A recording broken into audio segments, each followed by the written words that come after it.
Bueno, continuando con nuestro libro de Albert Einstein, Grandes Biografías Ilustradas, vamos a continuar. Estamos continuando con el capítulo número 5, Problemas conyugales. En otoño de 1909, toma posesión de su cargo en la universidad y se instala con su familia en Zúrich.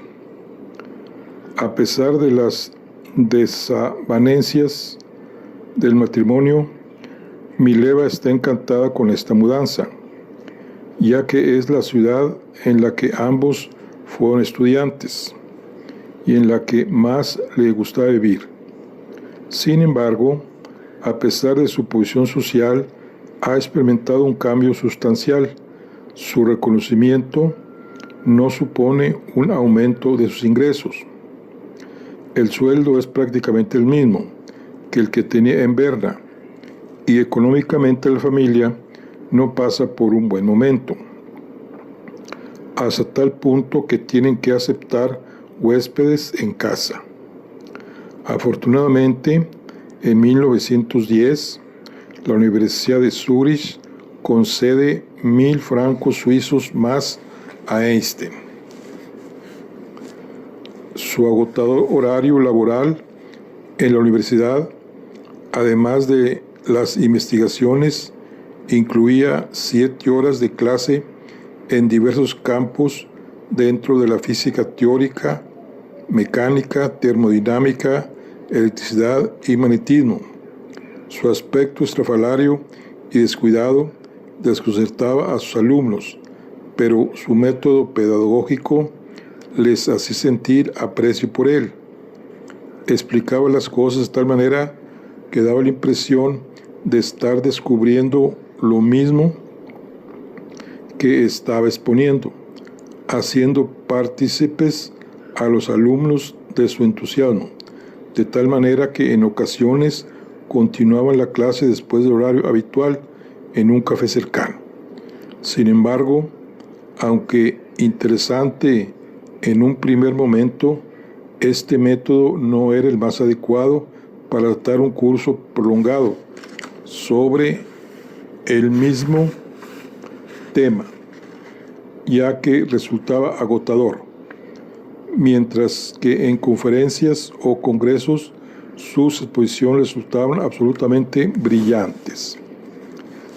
En Zúrich se relaciona con las personalidades de la época, no solo científicos, sino también médicos, historiadores, e incluso con el círculo de incipientes psicoanalistas, entre ellos Gustavo Jung. Pasaba un gran número de horas en cafés de la ciudad discutiendo sobre física con sus estudiantes hasta la hora del cierre. Asistía a veladas musicales, al teatro, etc. Toda esta vida social, más propia de un estudiante soltero que de un padre de familia, pudo ser una vía de escape para no afrontar el fracaso de su matrimonio, pero no hizo más que acelerar su final, ya que apenas pasaban tiempo juntos a solas. El distanciamiento entre Alberto y Mileva provocó que ella se volcara con todo su cariño en su hijo. Quizás sea esta la explicación o unas explicaciones a la reacción de Hans Albert ante el divorcio de sus padres y sus sentimientos hacia su padre. Madre e hijo permanecieron estrechamente unidos hasta la muerte de ella, mientras que la relación con su padre fue siempre fría y distante. Precisamente el matrimonio vive estos momentos cuando nace el segundo hijo varón de la pareja, Eduardo, o Tete, apodo cariñoso con el que le llamaba su familia, el 28 de julio de 1910. Fue un niño enfermizo que requirió los cuidados constantes de su madre. Hans Alberto relataría más tarde que, a pesar de que no conserva recuerdos especialmente buenos de su padre, Su madre siempre le había dicho que se había ocupado muy bien de los dos hermanos cuando eran bebés. Cuando estaba en casa,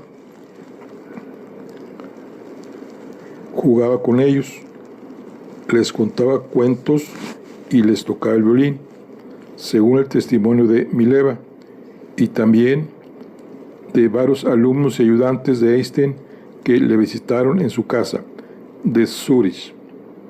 Ni el llanto ni el broto de los niños le hacían perder su asombrosa capacidad de concentración. De hecho, parece ser que muy habitualmente leía o redactaba estudios con algunos de sus hijos en brazos o sobre sus rodillas. Estancia en Praga. Sorprende el hecho de que Alberto Einstein solo permaneciera algo más de un año como docente en la Universidad de Zúrich, ya que parece muy establecido en esta ciudad que conoce perfectamente de su época de estudiante y en la que tiene a numerosos amigos y conocidos. A finales de 1910 le ofrecen la cátedra de física teórica de la Universidad de Karl Ferdinand, la Universidad Alemana de Praga, para entonces del Imperio Austrohúngaro, y en la primavera de 1911 Einstein se instala ahí. Tomó esta decisión después de haber reflexionado mucho.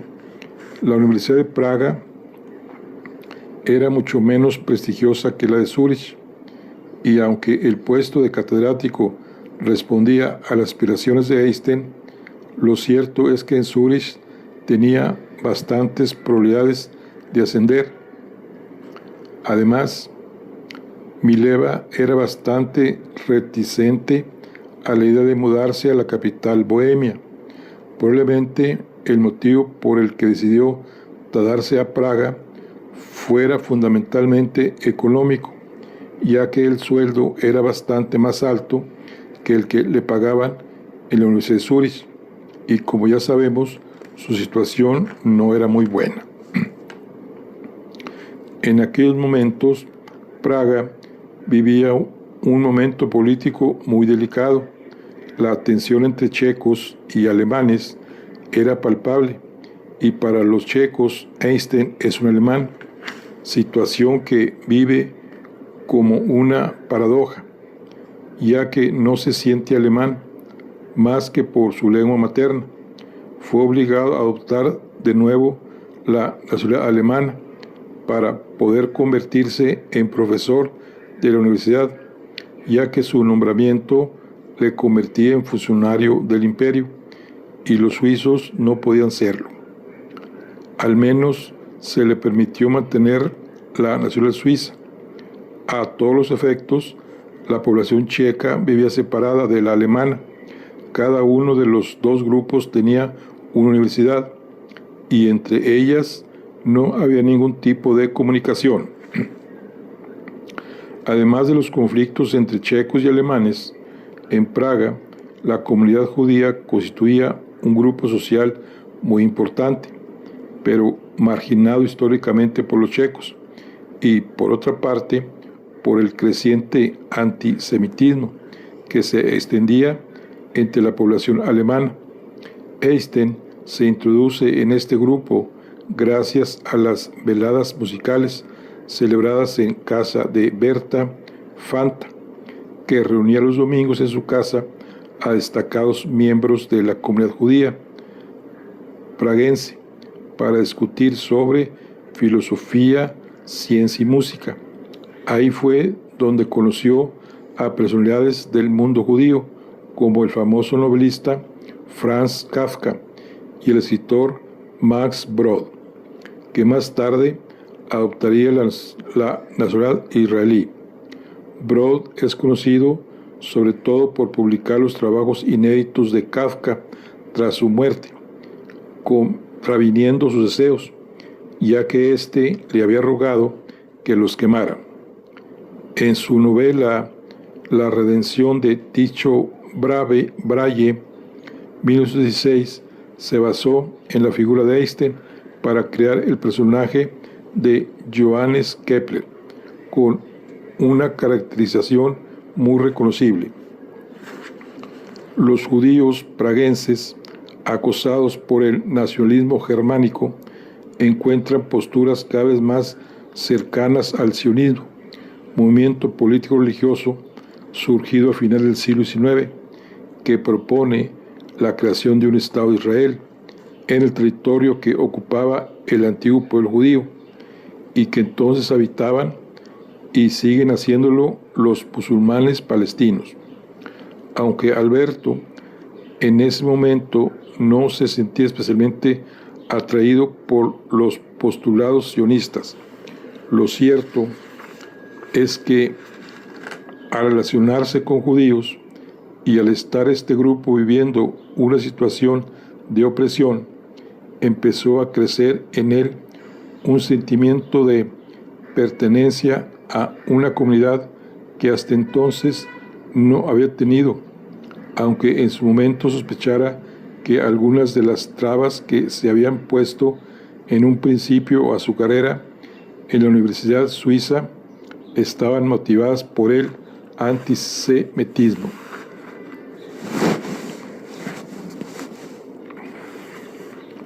La familia Einstein experimentó una sustancial mejora en su calidad de vida, aunque solo en lo material, ya que tanto Mileva como Alberto confesaron sentirse bastante solos en esta ciudad.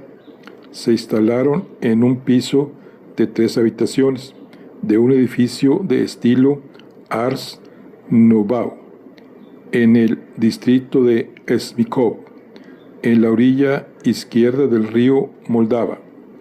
El piso tenía luz eléctrica y se podía permitir una criada interna que ayudaba a Mileva en las tareas del hogar y en el cuidado de sus hijos. Sin embargo, la ciudad tenía un aspecto muy diferente al de las ciudades y limpísimas ciudades suizas a las que el matrimonio estaba acostumbrado. En Praga abundaban los piojos. El agua corriente de las casas contenía gran cantidad de arena y barro, y solo se podía beber de una fuente de la calle, no del grifo, si servía previamente. Según contaría más tarde el mismo Hans Albert, fue de toda la familia el que mejor se adaptó a la vida de Praga. Le entusiasmaba especialmente el río, junto al que paseaba todos los días de camino a la escuela, y se entretenía largo rato contemplándolo. Al igual que su padre, su fascinación por la naturaleza determinaría más tarde su carrera profesional. También en esta época, exactamente en su 12º cumpleaños, en mayo de 1912, Hans Albers es consciente por primera vez de las desavenencias entre sus padres, exactamente poco tiempo después de que su padre contactara con su prima Elsa, que acabaría convirtiéndose en su segunda mujer. El trabajo en la Universidad de Praga no es el que Einstein hubiera deseado. Lo que a él le gustaba era explicar física teórica, pero pronto descubrió que tenía que enseñar también física experimental a sus alumnos. Einstein detestaba la rutina, sobre todo en lo referente a los experimentos, ya que a él le gustaba hacerlos en soledad y sin seguir ninguna pauta marcada. Además, los estudiantes de Praga mostraban una falta de interés que no había encontrado en los alumnos suizos. Tampoco se acostumbraba a la burocracia imperial ni a la solemnidad que rodeaba todo lo relacionado con la universidad. Su desastrado aspecto le proporcionó una vez más algún que otro desafortunado contratiempo. En una ocasión, al presentarse en una recepción en un lujoso hotel de Praga, le confundieron con el electricista. El Congreso Solvay de 1911. Mientras tanto, la ciencia avanzaba velozmente. Nernst, con sus experimentos sobre los calores específicos, encontró que los fenómenos acontecían como Einstein había predicho. La teoría cuántica tenía un segundo pilar en el que apoyarse, además de la teoría de la radiación de Planck. En esta situación, ya no se sabía qué podía considerarse cierto y qué no en física. El estado de la ciencia estaba sufriendo grandes cambios muy rápidamente y los conocimientos se acumulaban, pero de un modo fragmentario. Hacía falta una unificación, una puesta en común de los problemas encontrados y una búsqueda de soluciones. De igual modo que en 1860, una convención internacional en Karlsruhe reunió a los mayores expertos para acabar con una situación de profunda insatisfacción en el entorno de la química. Nernst impulsó una especie de reunión de crisis entre los grandes físicos de la época para configurar el estado de la física en torno a los nuevos e importantes avances. Encontró una ocasión inmejorable en el Congreso Solvay de 1911. Los congresos Solvay se comenzaron a celebrar en Bruselas ese mismo año. Ernesto Solvay era un químico belga del que hemos hablado anteriormente, ya que recibió el doctorado honoris causa por la Universidad de Ginebra, junto a Einstein en 1909. Había hecho fortuna con un nuevo proceso para la fabricación de sosa, utilizada sobre todo para la manufacturación de vidrio y jabón, y creó en 1911 una fundación para el estudio de la física, con la que se propuso reunir periódicamente a las mayores eminencias europeas, con la finalidad de discutir acerca de los problemas más acuciantes del momento. Ese primer año, la labor de organización recayó sobre Walter Nernst, profesor de física y química de Berlín, que consiguió extender el tema del Congreso a las cuestiones fundamentales de la física. La reunión fue un éxito y ha pasado a la historia como uno de los hitos de la ciencia. Einstein es ya un personaje famoso entre los científicos alemanes, pero ahora sus teorías tendrían un eco importante entre los principales físicos de toda Europa. En su charla sobre la hipótesis de los cuantos en este primer congreso Solvay, Einstein experimentó la consagración definitiva a nivel internacional. Ahí pudieron ser testigos excepcionales de las revolucionarias ideas y de la especial personalidad del genio muchos científicos que habían sido o serían galardonados con el premio Nobel: Marie Curie, Planck, el propio Nernst, Lorentz, Poincaré, Rutherford, Perrin, Langevin, etc. Desde aquel primer éxito, los congresos Solvay se han repetido periódicamente hasta la actualidad.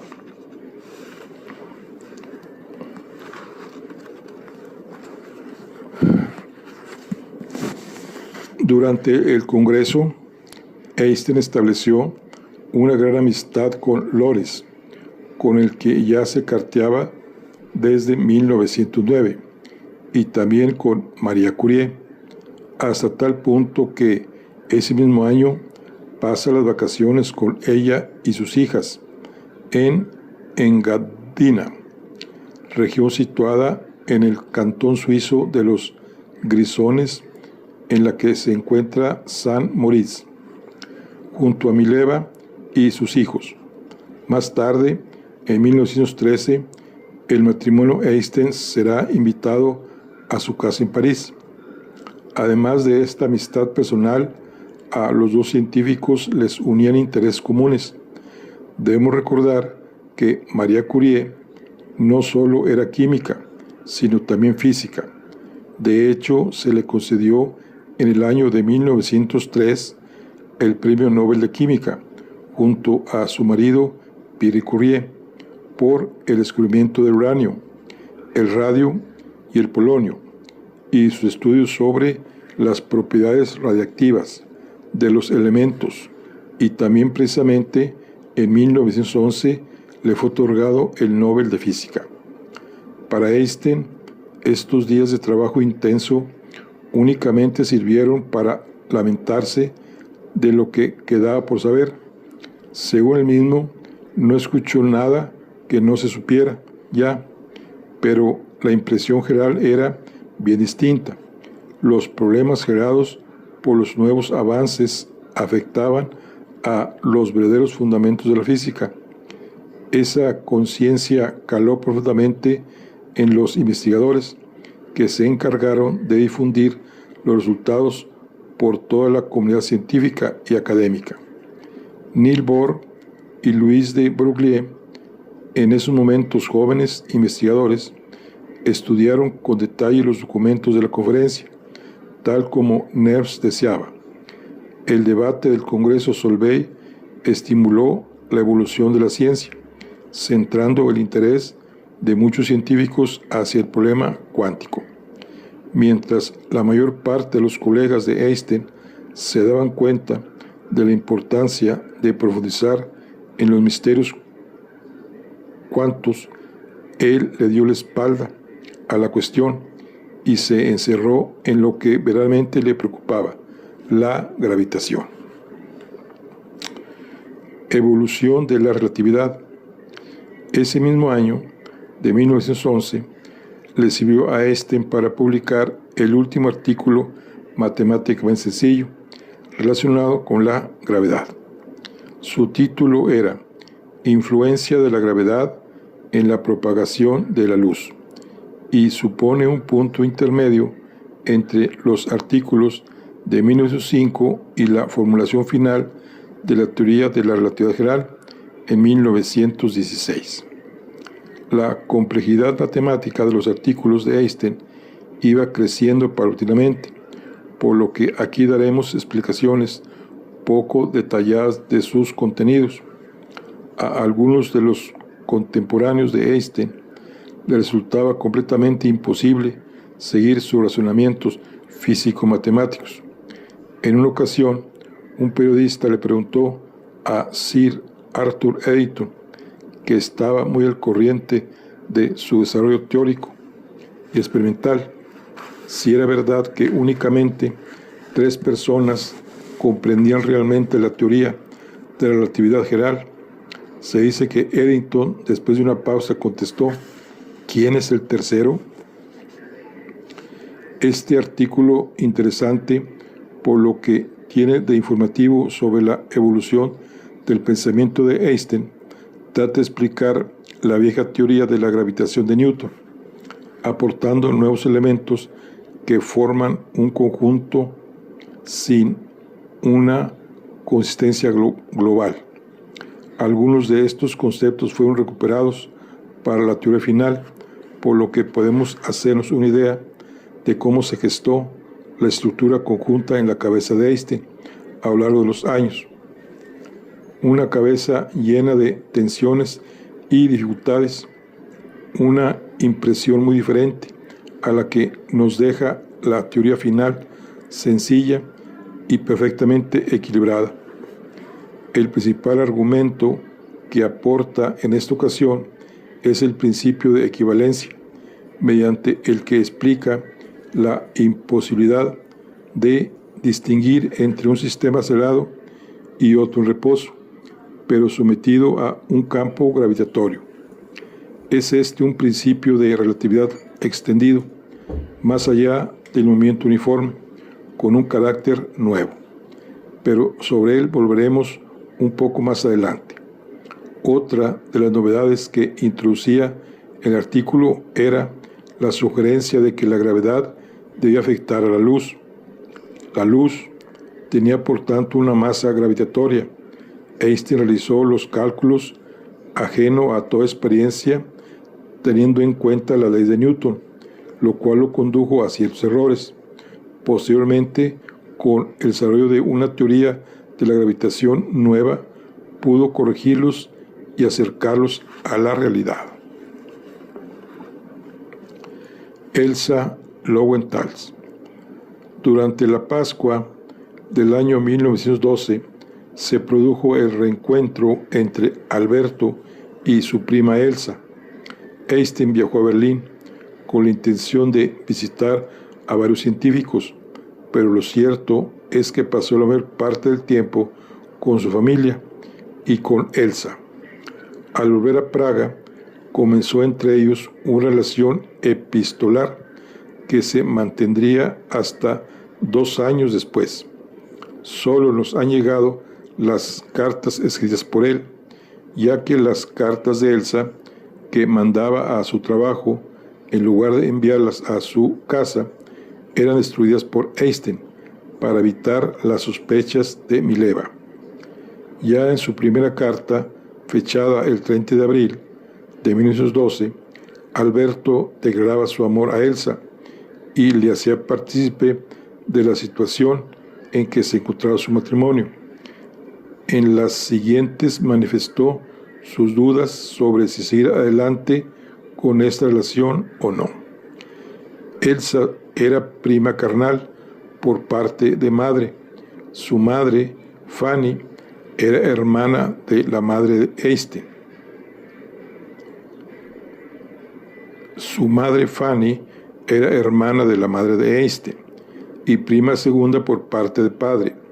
Su padre, Rodolfo, había sido el principal acreedor de Hermann Einstein, y a la muerte de este, Pauline, la madre de Alberto, se fue a vivir con ellos.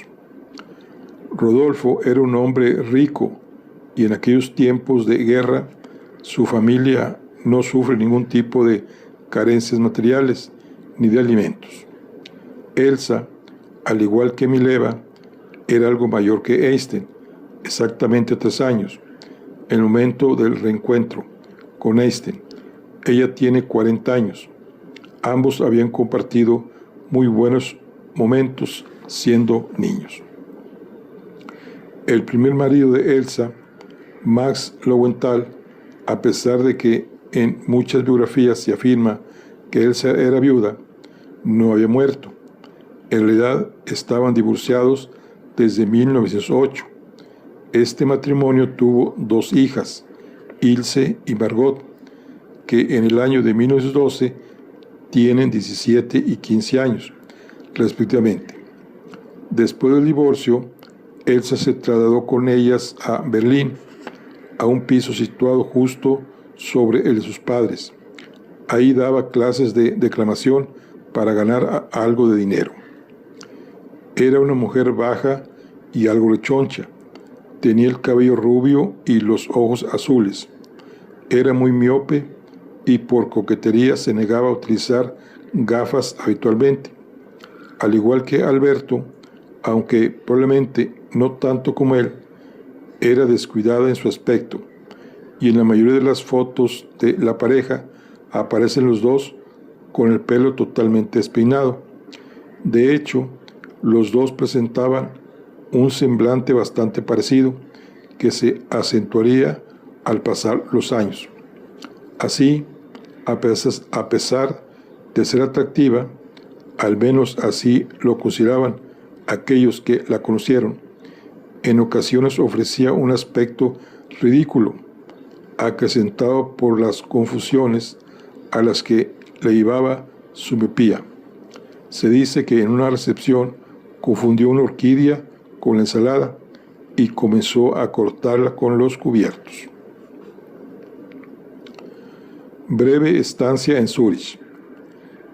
En aquel momento se creó un vacío académico en la Escuela Politécnica de Zúrich con la marcha del profesor Minkowski, motivo por el cual Grossman, entonces director del Departamento de Matemáticas y Física de la Politécnica, y otros colegas movieron los hilos necesarios para el regreso de Einstein.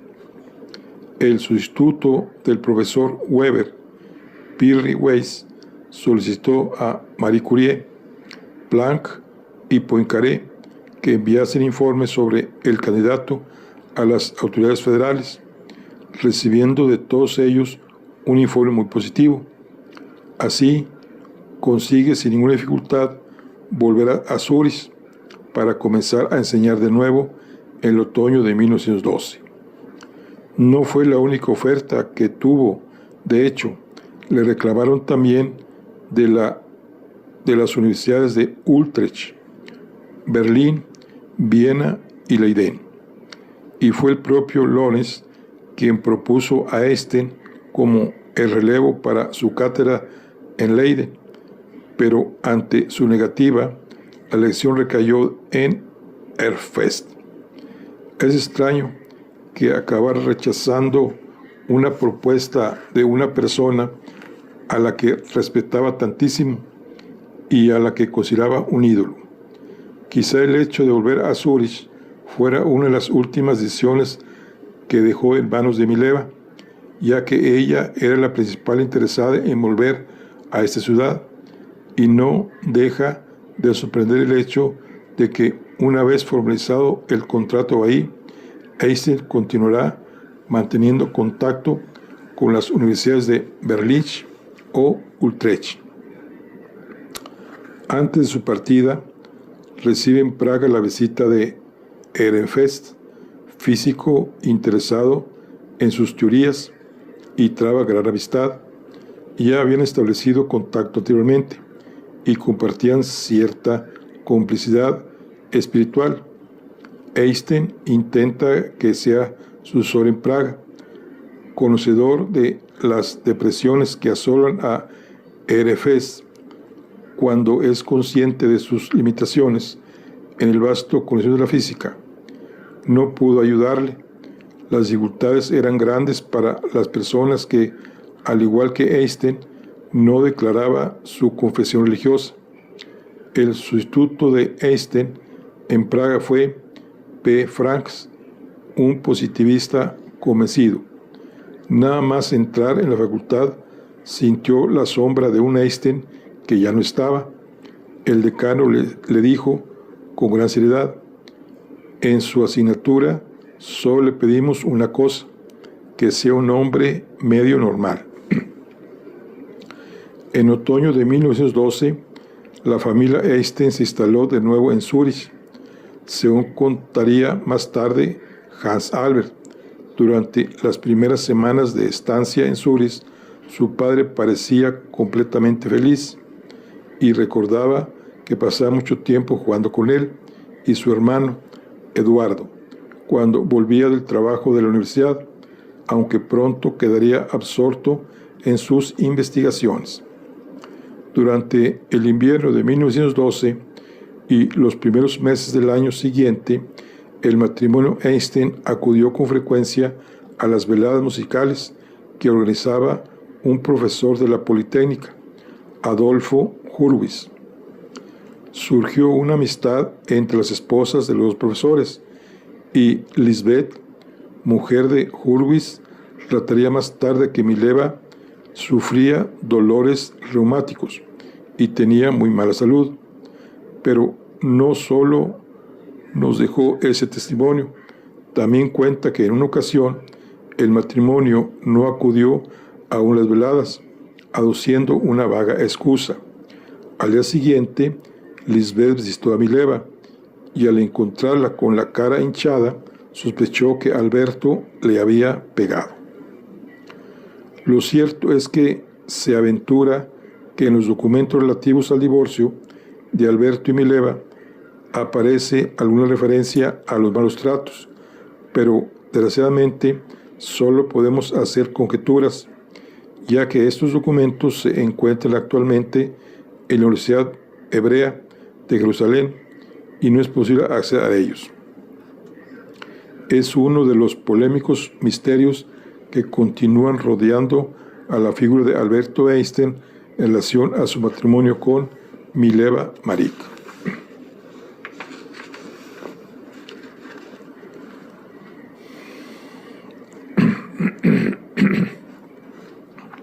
Como docente, se hizo inmediatamente muy popular entre los estudiantes, ya que su método didáctico era muy diferente al habitual en aquella época.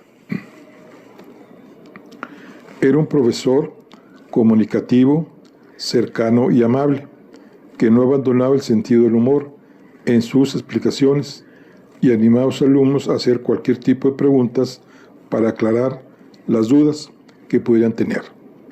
Su popularidad fue tal que sus clases se llenaron de oyentes que acudían más por curiosidad que por interés científico. Siempre tan poco convencional, no permitía que el horario lectivo interrumpiera los debates con sus alumnos, así que muchas de sus clases continuaban en algún café cercano o incluso en su propia casa. Al mismo tiempo, Einstein continúa trabajando en su teoría de la gravitación, pero encuentra una dificultad que no puede superar, al menos por sus propios medios. En 1912, al final de su estancia en Praga, Einstein comenzó a necesitar de forma clara una geometría más satisfactoria que la euclidiana para situar sus nuevas teorías. Al considerar en sus fórmulas un espacio cuatridimensional, la geometría tradicional que también conocía no le servía para sus cálculos. Fue en este momento cuando se dio cuenta de útiles que habrían sido las matemáticas, que no suscitaron su curiosidad durante la universidad. Así que, al igual que hacía en sus tiempos de estudiante, recurrió una vez más a su amigo Grossman para que le ayudase en ese tema. En 1913, ambos publicaron en Zeitschrift für Mathematik und Physik, revista de matemáticas y física, un trabajo titulado Entwurf eines Relativistas Anhängertheorie der Gravitation, esbozo de una teoría general de la relatividad y de una teoría de la gravitación, más conocida como el trabajo Einstein-Grossman, en el que el primero desarrolló parte física y el segundo la matemática. Aquí se puede encontrar ya el gran hallazgo de la teoría relativista de la gravitación. Los fenómenos mecánicos, gravitación incluida, están asociados a una estructura matemática del espacio-tiempo. En esto difiere del pensamiento clásico, en el que la geometría existe de forma independiente a las leyes de la física, que rigen los fenómenos que acontecen dentro de ella. Como veremos, Einstein prosigue la elaboración de la más grande teoría física que haya pretendido hasta el momento, aquella que reúne los principios de la gravitación y los de la relatividad.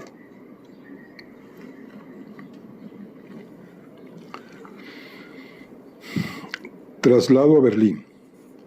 En el año de 1913, Einstein recibió en Zúrich la visita de Planck y Nernst, que acudían a ofrecerle la posibilidad de ingresar en la Academia Prusiana de Ciencias, una cátedra en la Universidad de Berlín, sin obligaciones docentes, y la dirección de un nuevo centro, el futuro Instituto de Física Kaiser Wilhelm, actualmente Instituto Max Planck. Todo ello suponía no solo el reconocimiento científico, sino también unas condiciones económicas que no podían competir con su sueldo de profesor de la Universidad de Zúrich. Además, en Zúrich tenía que impartir obligatoriamente varias horas de clase a la semana, sin contar sus obligaciones como tutor de los estudiantes. Como sabemos, librarse de la docencia y poder dedicarse a investigar libremente era una prioridad importantísima para él. Tampoco hay que olvidar que Elsa, con la que continuaba carteándose, vivía en Berlín. Así, a pesar de la aversión que siempre había sentido por la rigidez intelectual de los alemanes y sus métodos didácticos, todas estas razones influyeron en su decisión de abandonar Zúrich para instalarse en Berlín. En julio de ese mismo año fue elegido por la Academia de Ciencias por 21 votos contra 1. Mileva se mostraba bastante reacia a abandonar Zúrich, ya que, entre otras cosas, ahí se encontraba todo su círculo social. Además, en Berlín estaba la familia de Einstein y, sobre todo, su temible madre. La relación con ella, a pesar de la distancia y el tiempo transcurrido, seguía siendo muy mala, así que el traslado a Berlín no le pareció en ningún momento una idea atractiva. En agosto del año de 1913 volvieron a pasar las vacaciones en las montañas del este de Suiza, cerca del lago Como, junto a la familia Curie, y un mes después, en septiembre, aprovechando que Einstein tenía que dar una conferencia en Viena, toda la familia fue a visitar a los padres de Mileva, a la ciudad de Novi Sad. Ahí, curiosamente, Hans Albers y Eduardo fueron bautizados como cristianos ortodoxos, en un gesto conciliador hacia la familia de Mileva. Esta volvió a Zúrich con sus 2 hijos, mientras Alberto fue directamente desde Viena a Alemania para realizar varias gestiones en Berlín, donde vio de nuevo a Elsa. En este momento ya está totalmente claro que hay una relación amorosa entre ellos. El tiempo que pasó Einstein en Berlín disfrutó de los cuidados de Elsa, una perfecta ama de casa que se complacía cocinando para él. En cartas posteriores se hace referencia a los intentos por parte de Elsa de mejorar el aspecto de Alberto durante sus días. De estos comentarios inferimos que éste, al igual que su higiene personal, dejaban mucho que desear, ya que Elsa le intentaba convencer para que se lavara con regularidad, se peinara y, sobre todo, se lavara los dientes, a lo que él se negaba, alegando motivos científicos. En un primer momento, todos esos cuidados maternales enternecieron a este. Sin embargo, pronto acabaría casándose con ellos, y así se lo manifestó a Elsa, diciéndole que le aceptara como era. Resulta curiosa una de las afirmaciones que hace Einstein en una de sus cartas, en la que afirma que sus extraños modales y su aspecto desaliñado son una estrategia para espantar a toda esa gente que podría molestarle. No sería la primera persona inteligente que utiliza tal estratema. Sin embargo, en el contexto en el que la encontramos, parece más bien una excusa para disculpar su desidia por las actividades más cotidianas. También encontramos en estas cartas referencias a la actitud de Pauline con respecto a Elsa. Parece ser que, a pesar de ser su sobrina, las relaciones con ella no eran mucho mejores de lo que eran con Mileva. Cuando Einstein regresó a Zúrich, pensó que probablemente su mujer sospecharía que mantenía algún tipo de relación con Elsa, pero no tenemos ninguna certeza sobre ello. En sus cartas a Elsa hace varias alusiones a los celos de su mujer, pero no son muy fiables esos comentarios, ya que, dada la situación, pueden estar simplemente destinados a ganarse su confianza. A principios del año de 1914, Mileva viajó a Berlín para encargarse de buscar alojamiento. Fue con motivo de este viaje y la búsqueda de casa cuando conoció a Elsa. Mileva regresó a Zúrich y en marzo Albert partió definitivamente hacia Berlín, mientras ella se encontraba en Locarno, en el sur de Suiza, donde su hijo Eduardo se reponía de varias enfermedades, tos ferina, gripe y una infección del oído, motivo por el cual se reunirían con él más tarde. De este modo, Eystein tiene el campo libre para pasar 2 semanas con Elsa. Hans Albert, que en el momento del traslado a Berlín cuenta con 10 años, comienza a asistir a la escuela alemana y al parecer tiene de ella la misma opinión que su padre cuando tenía su edad. Ya siendo adulto, afirmaría que odió la ciudad desde su primer momento. En verano, Mileva vuelve a Zúrich con los niños. En principio se marchaba de vacaciones, pero no volvería nunca a Berlín, ya que la Primera Guerra Mundial está ahí en agosto, según afirmaron ambos en un primer momento. La decisión de no regresar fue tomada por la seguridad de los niños, pero en realidad aquel momento marcó su separación definitiva. Los amigos que le acompañaban en aquel momento afirmaban que Eystein lloró al ver partir a Mileva con sus hijos. Los años que siguieron a su partida de Zúrich a Berlín fueron probablemente los más duros para él, debido a las presiones familiares y a la tensa situación política y social que vivía en Alemania en aquellos años de guerra. Sorprende el hecho de que sea precisamente en esos años en los que desarrolle gran parte de su labor científica. Parece ser que su capacidad de concentración es suficientemente grande como para lograr que sus problemas particulares, lo meramente personal, no interfirieran en sus investigaciones. De hecho, como había relatado a Elsa en una de sus cartas, la ciencia constituye para él una especie de refugio que le eleva desde el valle de lágrimas hacia la silenciosa atmósfera impersonal y sin maldiciones ni lamentos. Bueno, aquí concluimos ahora sí el capítulo número 5. Nos vemos en la siguiente. Hasta luego.